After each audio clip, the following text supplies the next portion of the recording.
जिवंत देव, जो पवित्र प्रभू येशू ख्रिस्त याच्या नावाला धन्यवाद देऊ. प्रेषितांचे कृत्य याचा 4था अध्याय.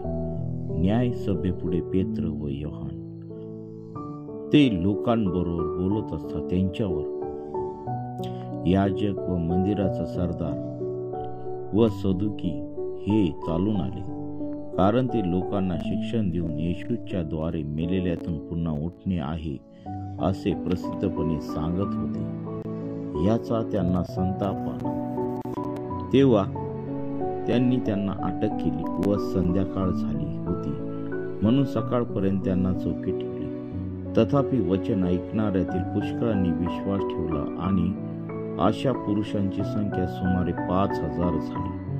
नंतर दुसऱ्या दिवशी असे झाले की त्यांचे अधिकारी, वडील व शास्त्री हे आणि प्रमुख याजक हन्ना आणि कैफा, योहान, अलेक्झांद्र व प्रमुख याजकाच्या कुळातील जितके होते तितके यरूशलेमेत इतके एकत्र जमले आणि त्यांनी त्यांना मध्ये उभे करून विचारले, तुम्ही हे कोणत्या सामर्थ्याने किंवा कोणत्या नावाने केले?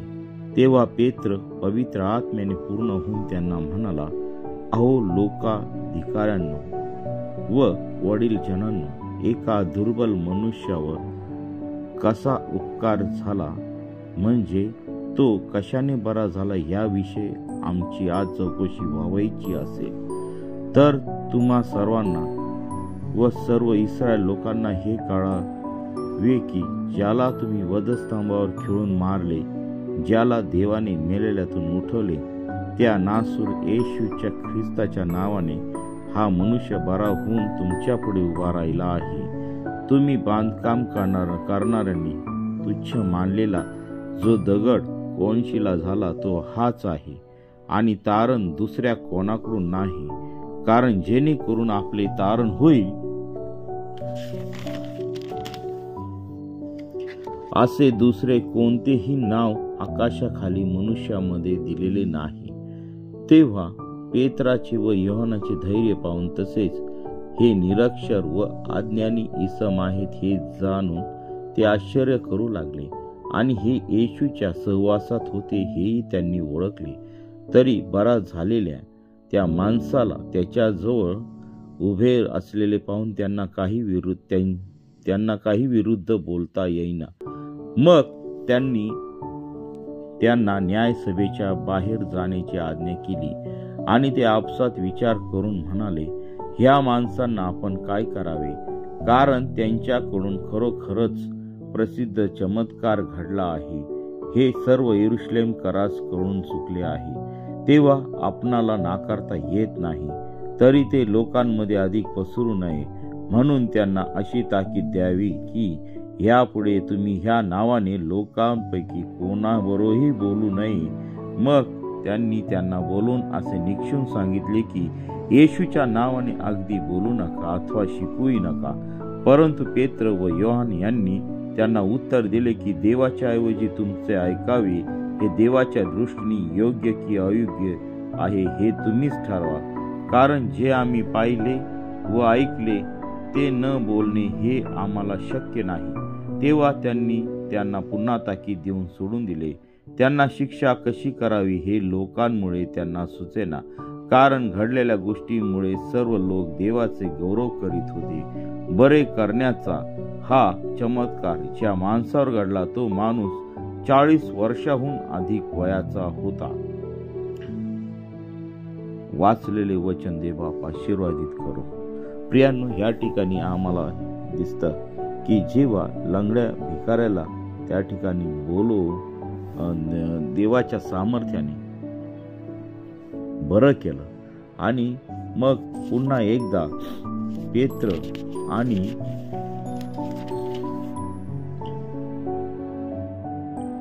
योहान हे यांना दोघांनाही त्या ठिकाणी चौकशीसाठी नेले होते. आणि बघा, ह्या ठिकाणी देवाचे वचन आम्हाला स्पष्टपणे सांगतं की त्या ठिकाणी त्यांना देवाच्या वचनातून मार्गदर्शन केलं असताना, देवाच्या वचनातून बोलल्या असताना त्या ठिकाणी पुन्हा एकदा 2000 मनुष्यांची त्या ठिकाणी भर पडलेली आम्हाला दिसते या वचनामध्ये. आणि मग वचन 2 सांगते की कारण ते लोकांना शिक्षण देऊन येशूच्या द्वारे मेलेल्यातून पुन्हा उठणे आहे असे प्रसिद्धपणे सांगत होते. याचा त्यांना संताप आला. तेव्हा त्यांनी त्यांना अटक केली व संध्याकाळ झाली होती म्हणून सकाळपर्यंत त्यांना चौकीत ठेवले. तथापि वचन ऐकणारातील पुष्कळांनी विश्वास ठेवला आणि अशा पुरुषांची संख्या सुमारे 5000 झाली. आता आम्हाला ह्या ठिकाणी ही मंडळी वाढणारी अशी झालेली आहे. पेत्राला त्या ठिकाणी अटक झालेली आहे. या देवाच्या दासांना त्या ठिकाणी अटक झालेली आहे. आणि त्यांनी नंतर दुसऱ्या दिवशी आम्हाला त्या ठिकाणी त्यांची चौकशी पुन्हा एकदा अधिकाऱ्यांच्या पुढे झालेली आम्हाला दिसते. अधिकारी, वडील, शास्त्री आणि प्रमुख याजक, हन्ना, कैफा, योहान, अलेक्झांद्र व प्रमुख याजकातील कुळातील जितके होते तितके यरुशलेमेत एकत्र जमले आणि त्यांनी त्यांना मध्ये उभे करून विचारले, तुम्ही हे कोणत्या सामर्थ्याने किंवा कोणत्या नावाने केले? हा प्रश्न त्या ठिकाणी यांना विचारण्यात आला देवाच्या दासांना. मग तेव्हा पेत्र जो देवाचा दास होता त्यांनी त्या ठिकाणी पवित्र आत्म्याने पूर्ण होऊन त्यांना म्हणाला, अहो लोकाधिकाऱ्यांनो, वडील जनांनो, एका दुर्बल मनुष्यावर कसा उपकार झाला, म्हणजे तो कशाने बरा झाला याविषयी आमची आज चौकशी व्हावायची असेल तर तुम्हा सर्वांना, सर्व इस्रायल लोकांना हे कळावे की ज्याला तुम्ही वधस्तंभावरती खिळून मारले, ज्याला देवाने मेलेल्यातून उठवले, त्या नासुरी येशू ख्रिस्ताच्या नावाने हा मनुष्य बरा होऊन तुमच्या पुढे उभा राहिला आहे. प्रियानो, ह्या ठिकाणी खूप मोठा एक संदर्भ ह्या ठिकाणी दिलेला आहे सुवार्तेचा, देवाच्या वचनाचा. प्रभू येशू ख्रिस्ताविषयी ह्या ठिकाणी देवाच्या दासांनी त्या लोकांना साक्ष दिलेली आहे. आज तीच परिस्थिती आहे. आज आम्हाला ह्या जगामध्ये तीच परिस्थिती पाहावयास भेटत आहे. जागोजागी मंडळांचा छळ होत आहे, देवाच्या दासांचा छळ होत आहे. परंतु उघडरित्या ह्या ठिकाणी जसं देवाचा दास पेत्राने सांगितले प्रभूची साक्ष, ती साक्ष आज सांगण्यात येत नाहीत. प्रियानो, त्या साक्षीचा अभाव मंडळांमध्ये दिसत आहे आणि म्हणून आम्हाला जाहीररित्या सांगायचं आहे प्रभू येशू ख्रिस्ताच्या बद्दल आणि त्याची सुवार्ता आम्हाला ह्या जगाच्या पुढे सांगायची आहे. 11 वचन सांगतं की तुम्ही बांधकाम करणाऱ्यांनी तुच्छ मानलेला जो दगड कोनशिला झाला तो हाच आहे आणि तारण दुसऱ्या कोणाकडून नाही, कारण जेणेकरून आपले तारण होईल असे दुसरे कोणतेही नाव आकाशाखाली मनुष्यामध्ये दिलेले नाही. तेव्हा पेत्राचे व योहानाचे धैर्य पाहून ते तसेच निरक्षर व अज्ञानी इसमाई हे जाणून ते आश्चर्य करू लागले आणि हे येशूच्या सहवासात होते हेही त्यांनी ओळखले. पहा, अजून एक महत्वाची साक्ष त्यांनी येशूच्या बद्दल दिली की तारण हे फक्त प्रभू येशू ख्रिस्ताच्या द्वारे आहे. पेत्र आणि योहानाचे धैर्य पाहून ते देखील थक्क झालेले आहे. ते निरक्षर होते, अज्ञानी होते, परंतु येशूच्या सहवासात ते होते, वाढलेले होते, त्याच्या प्रार्थनेमध्ये वाढलेले होते, त्याच्या शिकवणीमध्ये वाढलेले होते, पवित्र आत्म्याने भरलेले होते, हे त्यांनी ओळखलेलं होतं. आणि मग तरी बरा झालेल्या त्या माणसाला त्यांच्याजवळ उभे असलेले पाहून त्यांना काही त्यांच्या विरुद्ध बोलता येईना. आणि म्हणून प्रियांनो, आम्हाला ह्या ठिकाणी एकच परिस्थिती त्या ठिकाणी ह्या ठिकाणी दिसते की आमच्यावरती किती संकट आले, किती अडचणी आल्या, तरी ह्या देवाच्या दासांप्रमाणे आम्हाला आमच्या जिवंत देवाशी आम्हाला प्रामाणिक राहायचं आहे. कदाचित जगातील लोक आम्हाला विरोध करतील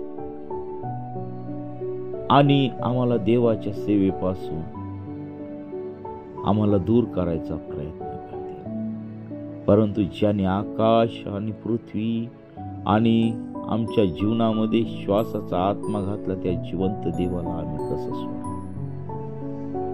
आम्ही त्याच्या नावाची घोषणा आम्ही केली पाहिजे.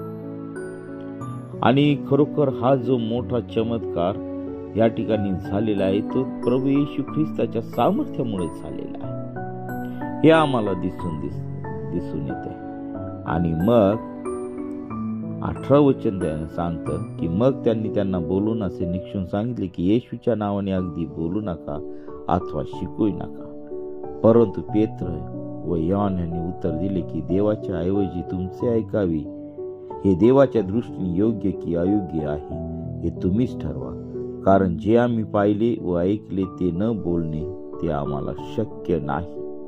तेव्हा त्यांनी त्यांना पुन्हा ताकद देऊन सोडून दिले व त्यांना शिक्षा कशी करावी हे लोकांमुळे त्यांना सुचेना, कारण घडलेल्या गोष्टींमुळे सर्व लोक देवाचे गौरव करत होते. बरे करण्याचा हा चमत्कार ज्या माणसावर घडला, तो माणूस 40 वर्षावरून अधिक वयाचा होता. ज्ञानी होता तो साक्ष त्या ठिकाणी देत होता. प्रियांनो, आज आम्ही देवाची सेवा करत असताना आम्ही प्रार्थनेमध्ये राहू, त्याच्या पवित्रतेत राहू, आम्ही काम केलं पाहिजे, सेवा केली पाहिजे. प्रभूशी आम्ही विश्वासू राहिला पाहिजे. आमचं जीवन शुद्ध आणि पवित्र आम्ही ठेवलं पाहिजे. त्याशिवाय असले अद्भुत कृत्य आमच्या जीवनातून, आमच्या साक्षीद्वारे, आमच्या प्रार्थनातून घडल्याशिवाय राहणार नाही. प्रियांनो, आज आम्ही या वचनावरती अभ्यास केला पाहिजे आणि ह्या छोट्याशा वचनाद्वारे देव तुम्हाला मला आशीर्वाद देव. आपण प्रार्थना. हालेलुया, स्तुती, धन्यवाद येशू दे बापा. पुन्हा एकदा आम्ही तुझ्या पवित्र नावाला धन्यवाद देत आहोत. प्रभू, हे म्हणण्यासाठी आजचा जो शास्त्र भाग तो आम्हाला दिला, या सकाळच्या समय, या सकाळच्या प्रहरी प्रभू, तो आमच्या प्रत्येकाचा ताबा तू घे. आमचं जीवन शुद्ध आणि पवित्र तू ठेव. आजच्या दिवसभरातील सर्व उपास, प्रार्थना, आमचं कामकाज, आमचं येणं जाणं, सर्व काही तू आशीर्वादित कर. प्रिय प्रभूची, आमच्या कामामध्ये तो आम्हाला सहाय्य कर. सर्व साथीच्या आजारापासून, सर्व घाणेरड्या पापापासून, सर्व वाईट गोष्टीपासून तू आमचं संरक्षण कर. आज जे कोणी हे वचन ऐकतील त्या प्रत्येकाला तू धीर दे. तुझी स्वार्थ सांगण्यासाठी योग्य तू मार्गदर्शन तू आम्हाला तुझ्या दासांद्वारे तू करत आहेस, त्याबद्दल आम्ही तुझ्या नावाला धन्यवाद देतो. पेत्र आणि योहान हे प्रभूचे प्रेषित होते, शिष्य होते. त्यांच्या जीवनाकडे आज आम्हाला पाहून शिकवायला भेटतं की ते कोणत्याही परिस्थितीत घाबरले नाही. ते खंबीरपणे उभे राहिले, कारण ते त्यांच्या जीवनामध्ये पवित्र आत्म्याने भरलेलं सामर्थ्य होतं. आणि तेच पवित्र आत्म्याचं सामर्थ्य प्रिय प्रभू येशू तू आम्हा प्रत्येक दासीला तुझ्या लोकांना तू दे. आणि प्रिय प्रभू येशू, आम्ही खंबीरपणे उभं राहून आम्ही तुझी सेवा करावी, यासाठी तू आम्हा प्रत्येकाला तू सहाय्य कर. प्रभू, या शेवटच्या काळामध्ये आम्ही जगत असताना तुझ्या वचनावरती आम्ही विश्वास ठेवून चालावं, यासाठी प्रिय प्रभू येशू तू आम्हा प्रत्येकाला तू सहाय्य कर.